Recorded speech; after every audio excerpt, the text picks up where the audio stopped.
Hello friends, if you found your way here, then perhaps something in you remembers. This is not a place of doctrines, but of echoes, echoes of the source we all carry, echoes of the truth we were never meant to forget. Here we walk through illusion, forwards into remembrance, and sideways through paradox. I offer no commandments, only tools, and a flame held steady in the dark. Welcome to the 10th video in this series on the true nature of reality and consciousness. Before we begin, I will issue my standard caveat. What I'm about to tell you is assessed by myself to be approximately 70 to 80% accurate. I'll give you the broader picture and the general direction. For the details and verification, you'll have to seek it for yourself, as you should and as you must.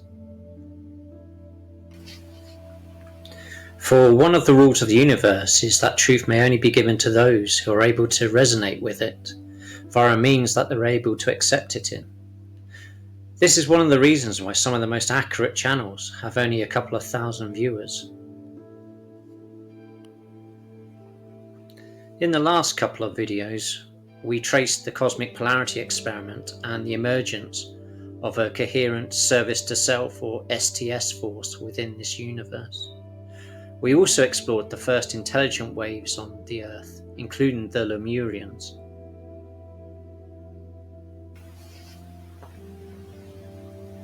In this video, we turn to the fourth wave, known to us as the Atlanteans. This account is a synthesis. It draws from mythology, theology, theosophy, occult traditions, NDEs, and ufology. Dates are approximate and should be treated as such. What matters most is the sequence, and how that sequence leads directly to where we are now. Legends of Atlantis endure for a reason. It is a persistent story that refuses to go away, because the stories are fragments of a forgotten past, which some of us have even lived. The thread begins with Solon, passes through Plato and Plutarch, and then falls largely silent until the 19th and 20th centuries. There, figures such as Helena Blavatsky, Scott Elliott, and later Edgar Cayce began to reassemble pieces of the picture. Despite differences in language and emphasis, there are clear points of alignment. As to its location, the strongest body of evidence points to a now submerged continent in the North Atlantic. Its highest points were probably the Azores and Madeira, and it extended down towards the Caribbean, where formations such as the Bimini Road still raise questions.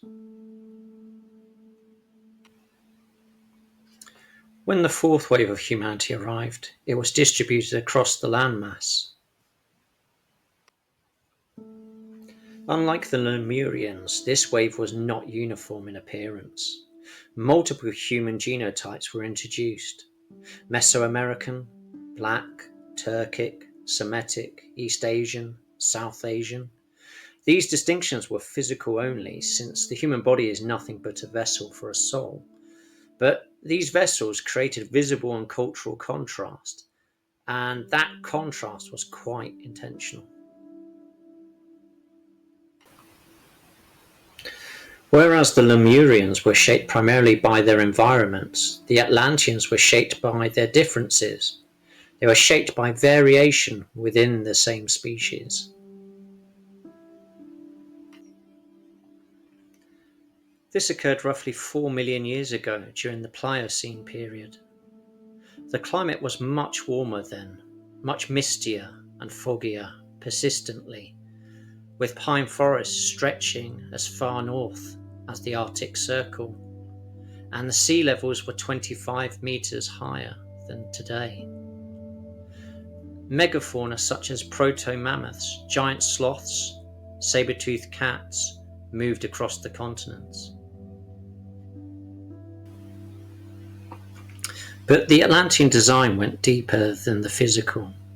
Human embodiment operates across multiple layers: emotional, mental, and etheric, and it's organized through energy centers known to us as the chakras. The Atlanteans were deployed with a more advanced configuration of these systems. Sexual reproduction was now fully integrated, not only for procreation, but as a mechanism for balancing internal polarity via intercourse.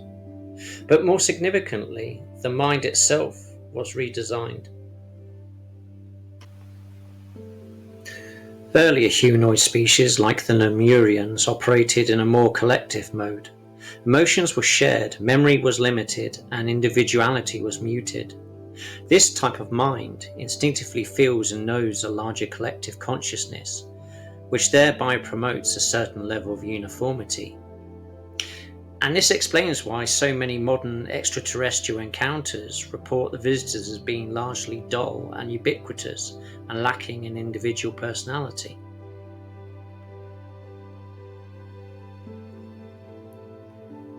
The spiritual architects already had plenty of planetary civilizations that behaved exactly like this.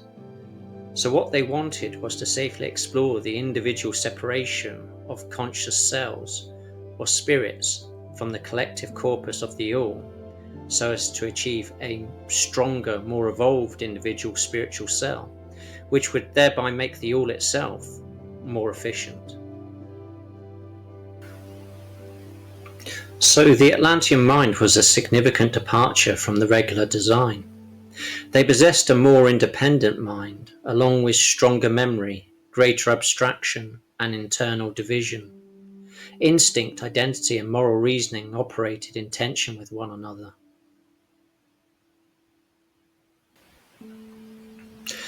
This created something new, inner conflict, and with it the possibility of both growth and distortion. Physically, early Atlanteans were semi-etheric. They stood on average around 10 foot tall and drew energy directly from the planet's field, what we commonly call prana or chi.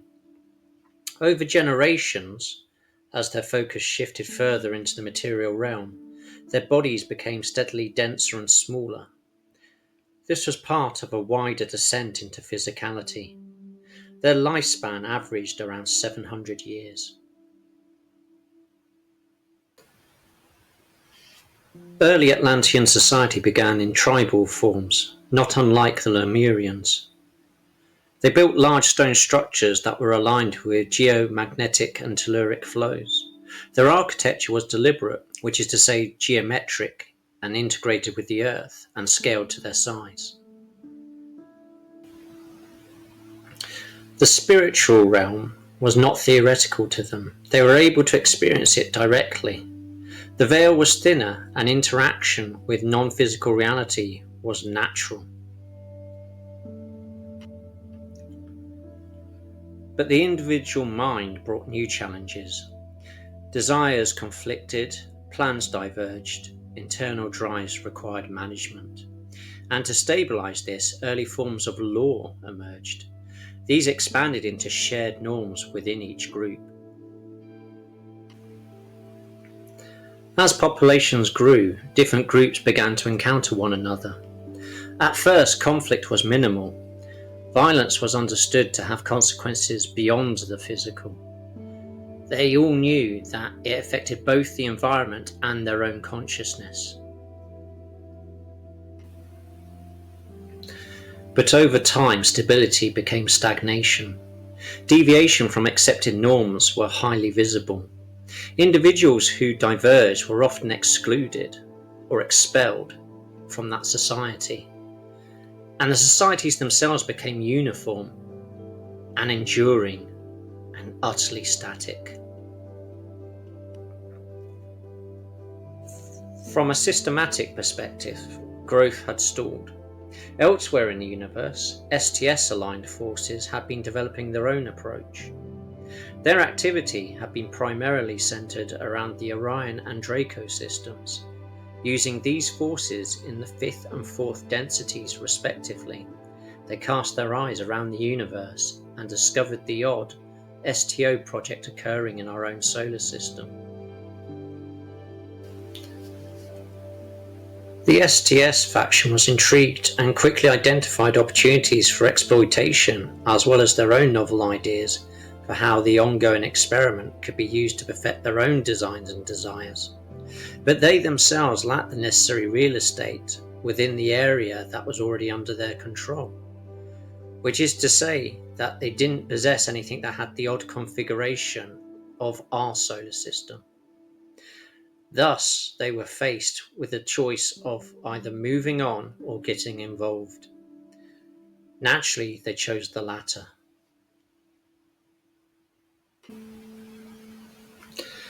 There are accounts which suggest that a representation was made to a higher STO council, sometimes described as operating within the Jovian sphere.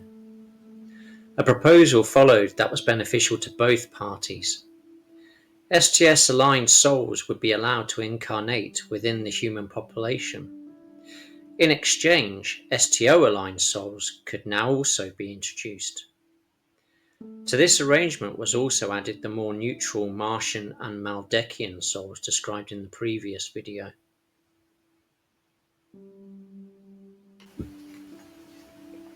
This marked a turning point.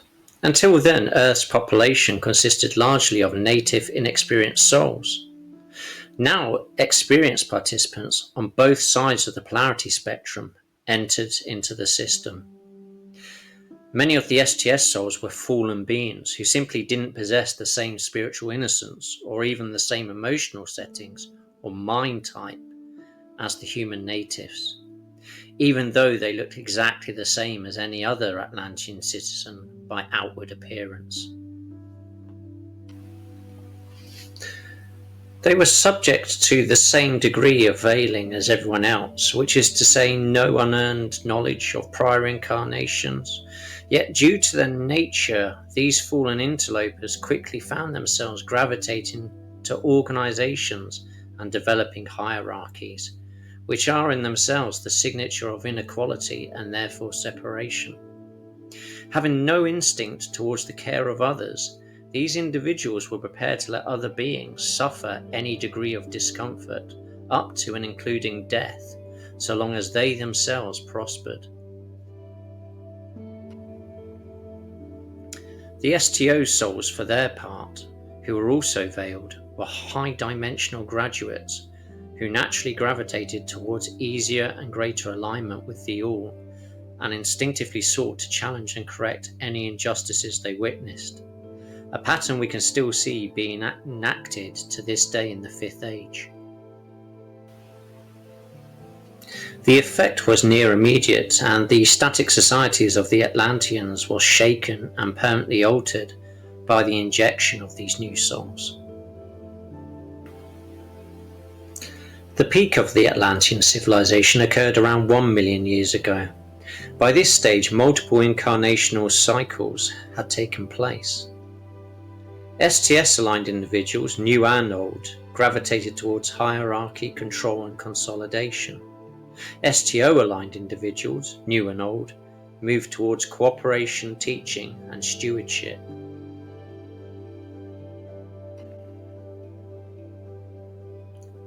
Nations formed, competition followed, and eventually war. At the height of this era, a dominant civilization emerged, that of the Toltecs. They established a vast and highly organized culture centered around what is remembered as the City of Golden Gates. Their society was led by a priesthood overseen by a priest king and structured around initiatory knowledge. Their technology was not purely mechanical, it was psycho-technological. Consciousness, ritual, sound, and crystalline systems were all used together. They harnessed planetary energy through ley and dragon lines.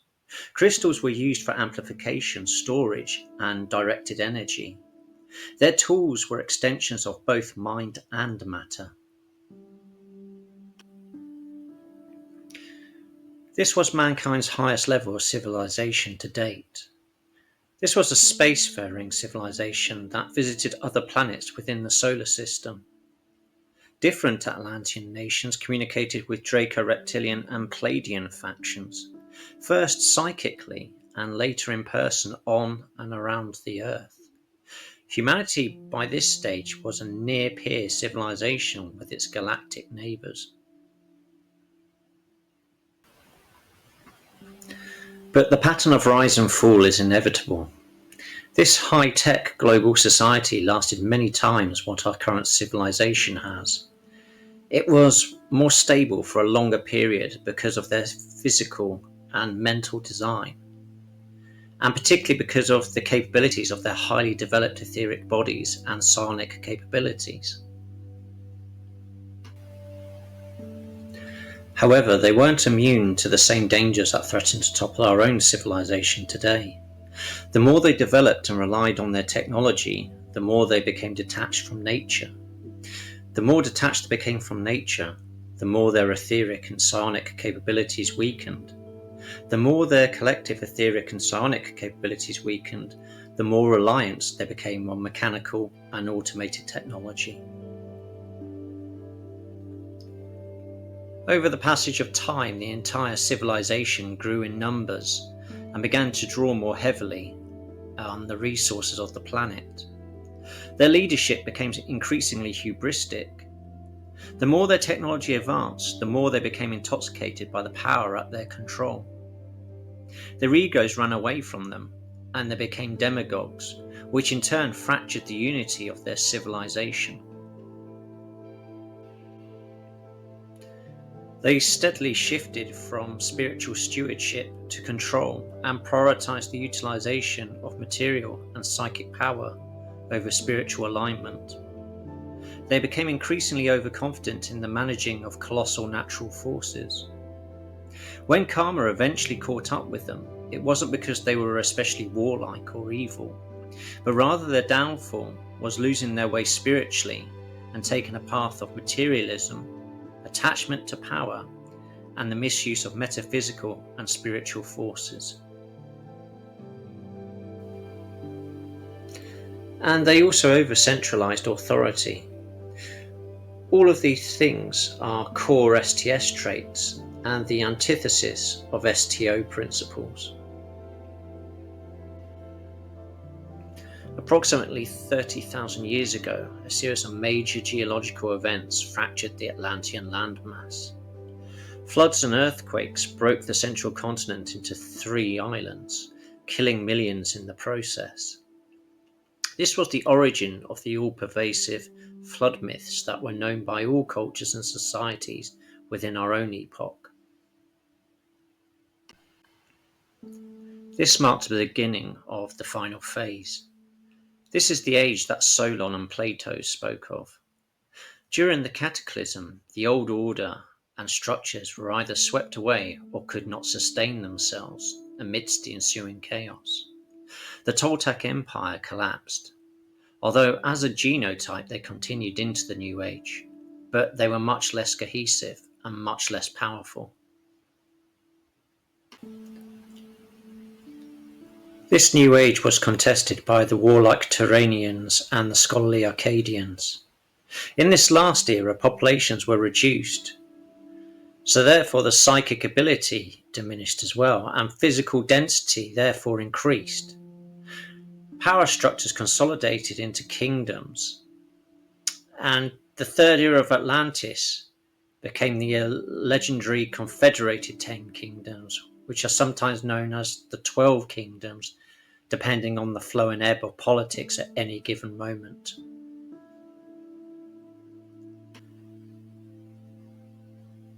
These kingdoms are still vaguely remembered across the world in the myths of the Persians, the Chinese, the Germans, and the Arabians.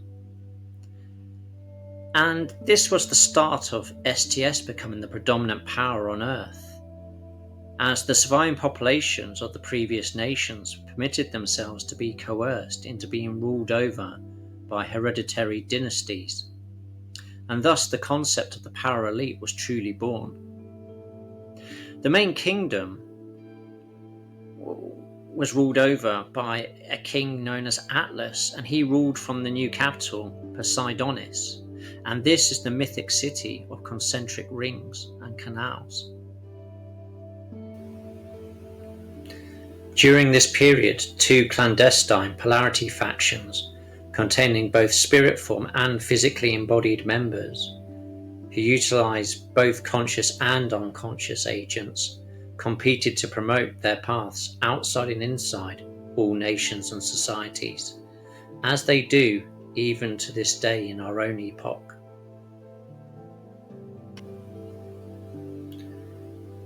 The two opposing factions are the STO Children of the Law of One and the STS Sons of Belial. The former group hosts mystery schools and teaches adepts in alignment with the All, seeding a distributed net of spiritual nodes to awaken and align humanity. The latter group is a saturnine cult of power elites and their supporting circles, who align with both the Luciferian and Ahrimanic streams in keeping humanity asleep and compliant. They represent mastery of the material and utilize three nets to trap the human soul.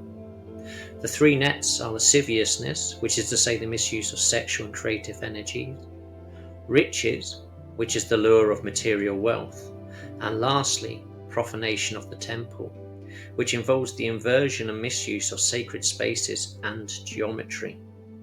This one also covers deliberate acts of pollution of the environment as well.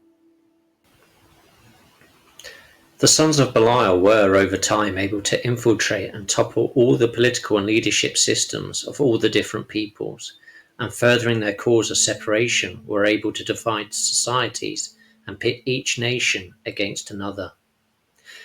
Every negative act left a delible trace within the earthly environment, a pollution that could only be cleansed by the counteracting STO-aligned purifying energies.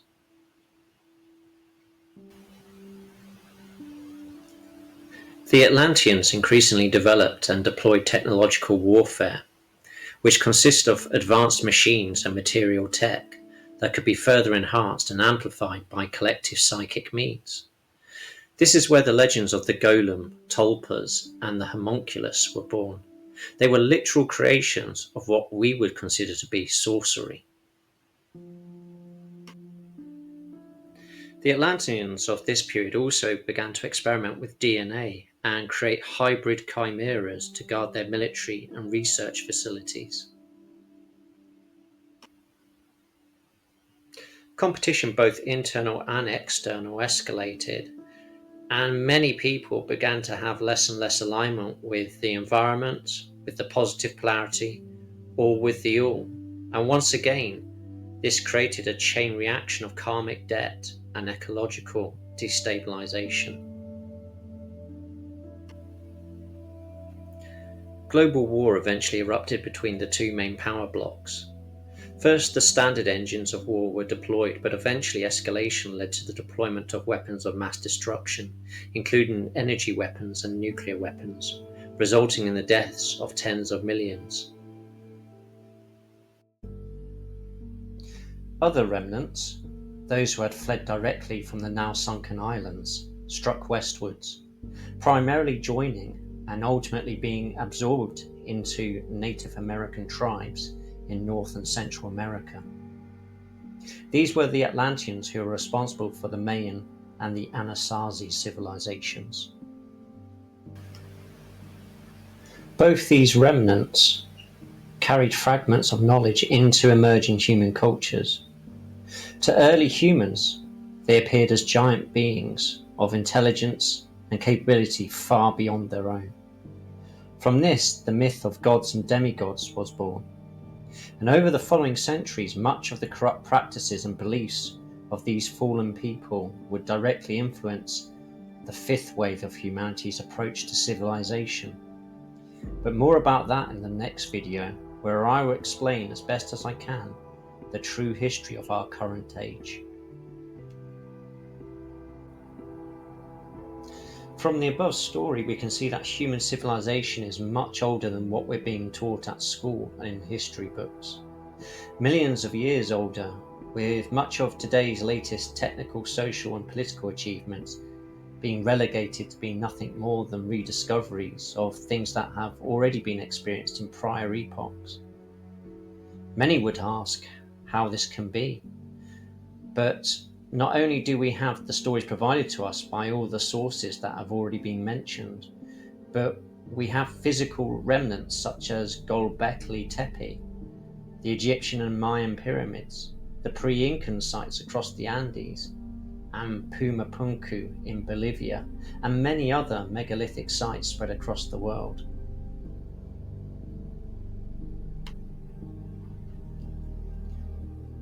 The ebb and flow, the continual cyclical rise and fall of advanced societies, is perfectly captured in two works of literary fiction, and they explain the exact phenomena and mechanisms in play whereby humanity keeps forgetting its past and making the same mistakes over and over. The first is Olaf Stapledon's The Earth Abides, which describes the world of the 1960s succumbing to an epidemic and the human population falling to 5%. The survivors are not able to sustain their old ways of living and have to resort to a new, more basic means. And their children develop a new tribal society quite divorced from their old culture.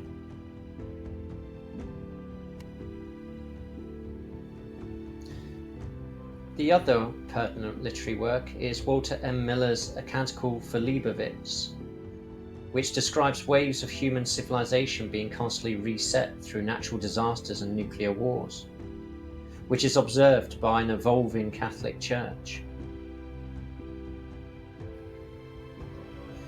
In the next video, I will cover how humanity in the fifth wave was corrupted from the very beginning by the Atlantean remnants and some extra-dimensional extraterrestrial interventions.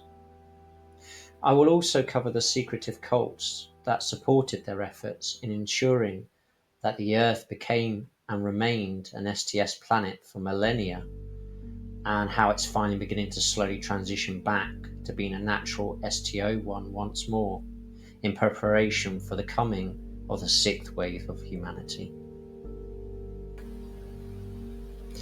You don't have to believe any of this, just hold it like a metaphor and see where it takes you. I suspect that you'll be surprised. Until next time, take care and goodbye.